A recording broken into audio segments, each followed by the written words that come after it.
can my green card be revoked if I divorce? And so this question comes up, for example, if somebody received their green card through marriage or through a spouse, a U.S. citizen spouse, or sometimes a lawful permanent resident or green card holder spouse.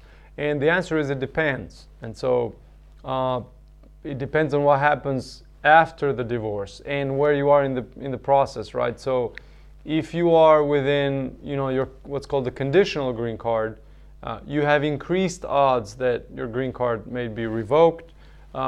If you get divorced after your conditional, so you've received your permanent green card, that's your 10-year green card, then the odds are a lot smaller.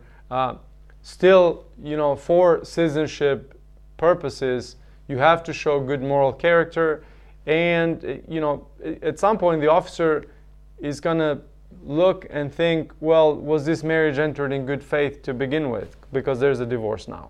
And so you really want to check that. Feel free to call us or reach out to us or an attorney for that matter, and we can help you further with this issue.